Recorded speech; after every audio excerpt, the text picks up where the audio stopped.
স্বামী আমাকে রেখে একাধিকবার পরকীয়া করেছে, সুযোগ পেলে এখনো পরকীয়া লিপ্ত হয়। আমি দেখে কিছু বললে আমাকে প্রচণ্ড মারে, ব্যক্তিগতভাবে আমাকে কোনো হাত খরচ দেয় না, কিন্তু তার প্রচুর টাকা। এ বিষয়ে নিয়ে একটু আলোচনা করবেন। পরকীয়া এটা আমাদের সমাজে এখন ঘরে ঘরে ঘরে ঘরে। কিছু কিছু পরকীয়া আছে আমরা টেরও পাই না, ওই যে ইনবক্সে চলে, ঠিক না বেঠিক? ফেসবুকে, ইমোতে, মেসেঞ্জারে, বিভিন্নভাবে, এবং ঘরে ঘরে অশান্তি। কোন একটা বেসরকারি টেলিভিশন চ্যানেলে রাসূল আকরাম সাল্লাল্লাহু আলাইহি ওয়াসাল্লামের দাম্পত্য জীবন নিয়ে আলোচনা চলছিল। আমরা তো মনে করলাম এক পর্বে শেষ করা যাবে, কথা তো শেষ হচ্ছে না। নবী সাল্লাল্লাহু আলাইহি ওয়াসাল্লামকে, তার জীবনে কি আমরা যে চিত্রায়িত করি, আমরা মনে করি তিনি শুধু যুদ্ধ বিগ্রহ করেছেন, তিনি শুধুমাত্র জিহাদ করেছেন, রাষ্ট্র পরিচালনা করেছেন। তার দাম্পত্য জীবন যে কত সুখের, কত সমৃদ্ধির এবং আমাদের জন্য কত শেখার, সেটা আমরা অনেক জানি না। তো নবী করিম সাল্লাল্লাহু আলাইহি সাল্লামের সে আদর্শ যদি আমাদের সমাজে আজ প্রচার করা যায়, সমাজে পরকীয়া বন্ধ হবে। কিন্তু আপনারা জানেন, সংস্কৃতির নামে আমাদের দেশে এখন পরকীয়াকে আমদানি করা হচ্ছে। নাটক, সিনেমাতে রীতিমতো বিভিন্নভাবে পরকীয়াকে স্বাভাবিককরণের চেষ্টা করা হচ্ছে। মানে এটা কোনো দোষের বিষয় না। আজ থেকে 20, 30, 40 বছর আগে এদেশে বিবাহ বহির্ভূত সম্পর্কের কথা কেউ মুখ দিয়ে বলার সাহসও করত। আর এখন জিএফ, বিএফ, এই কালচার এমন ভাবে এটাকে সহজ করে ফেলা হয়েছে যে এটা কোনো দোষের বিষয় না, একেবারে এটা ডালভাত করে ফেলা হয়েছে। ঠিক একইভাবে পরকীয়াকে স্বাভাবিকরণ করা হচ্ছে। এই জন্য ঘরে ঘরে অশান্তি। যতগুলো বিবাহ বিচ্ছেদের ঘটনা ঘটে, যতগুলো তালাক হয়, যতগুলো সংসার ভেঙে খান খান হয়, এর অর্ধেকের বেশি ঘটে এই পরকীয়ার কারণে। আল্লাহ তাআলা পরকীয়া থেকে আমাদেরকে বাঁচার তৌফিক দান করুন।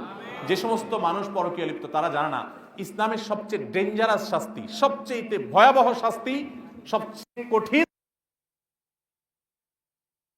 এই পরকীয়ায় লিপ্ত হয়ে জেনা করলে মর্মান্তিক ভাবে, অত্যন্ত কঠোর ভাবে তাকে তিলে তিলে মৃত্যুদণ্ড কার্যকর করতে বলা হয়েছে প্রস্তরাঘাতে।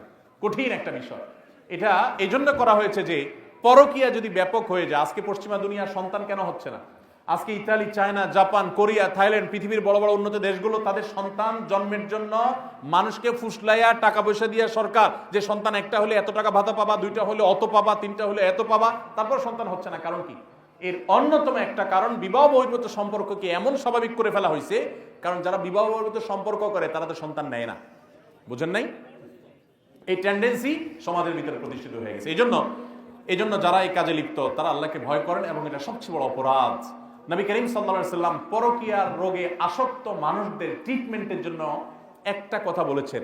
এই একটা কথার বাস্তবতা উপলব্ধি করতে পারলে এই রোগটা সেরে যাওয়ার কথা। সেটা হলো যে নবী সাল্লাল্লাহু আলাইহি সাল্লাম বলেছেন, তোমার স্ত্রীকে আল্লাহ রাব্বুল আলামিন যে অবয়ব দিয়ে তৈরি করেছেন, তুমি তোমার ঘরের স্ত্রী রেখে অন্য স্ত্রীতে যে মস্তেছ বা তার প্রতি আসক্ত হচ্ছ, একই কথা মেয়েদের জন্য প্রযোজ্য। তোমার যে স্বামী আছে, তাকে আল্লাহ তাআলা যে অবয়ব দিয়ে সৃষ্টি করেছেন, তুমি আরেকজনের সাথে পরকীয়া করছো, তারও একই অবয়ব, পার্থক্য কিছুই। শয়তান তোমার কাছে অনেক চমৎকার করে উপস্থাপন করছে, ধ্বংস হওয়ার পরে হয়তো আফসোস করবে।